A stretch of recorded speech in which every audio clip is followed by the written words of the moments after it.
and welcome to the International Desk. I'm Robin Kerner in Atlanta. And I'm Hannah Vaughan-Jones here in London, following the investigation into Wednesday's terror attack.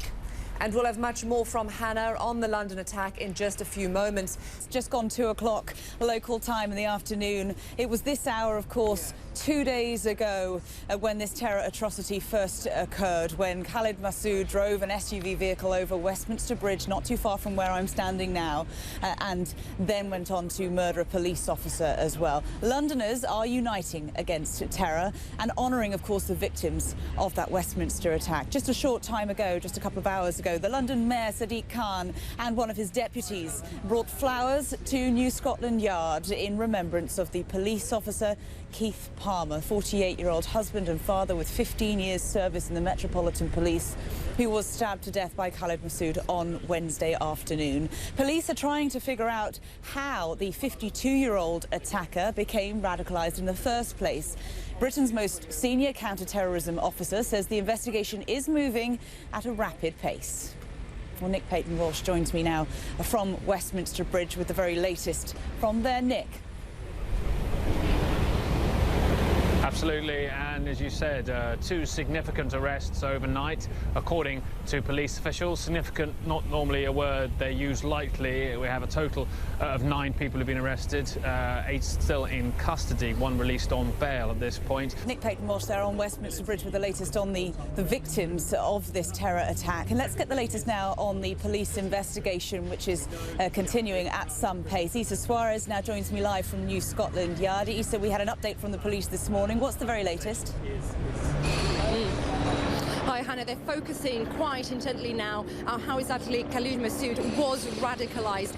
Security around this part of London still very intense, as you would expect, even though London has pretty much got back to normal. You can probably hear helicopters over above me at the moment, just monitoring Parliament and this area of Westminster, which was rocked by that terror atrocity 48 hours ago. So the investigation is now really picking up at some speed, as Issa was just mentioning there. Terror raids going on throughout the country, not just here in London, but also south in Brighton, even as far as West Wales as well. We'll have plenty more from London as that investigation unfolds. But in the meantime, I'll hand you back to my colleague Robin in Atlanta. Robin. Thanks so much, Hannah, and we will check in with you again a little bit later on in the show. Welcome back. I'm Hannah Vaughan-Jones live from London's Abingdon Green in Westminster. A police search is now underway near what is believed to be a former home of the London attacker Khalid Masood. Nick Robertson joins us now from Birmingham with the very latest from there. Nick, many raids going on across the West Midlands, but tell us the latest on the ground where you are.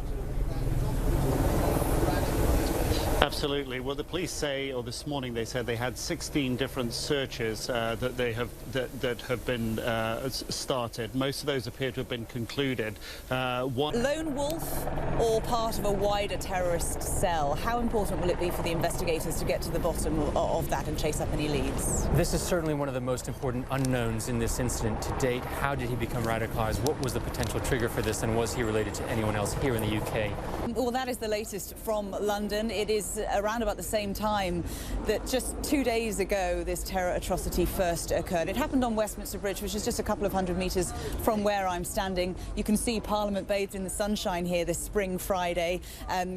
Westminster Bridge and Parliament and the whole of Westminster is back and working as normal. The tourist buses are back into action. The taxis are still buzzing around. You can hear helicopters overhead just patrolling the streets, as they do on a regular basis anyway. So very much Londoners standing in solidarity with each other, and also in sombre reflection, of course, for the victims of this crime. 4 people killed, 5 people dead in total, including the attacker Khalid Masood. In the meantime, let's take you back to Robin at CNN headquarters with the rest of the day's news. Robin. Thanks so much for that, Hannah. Appreciate it.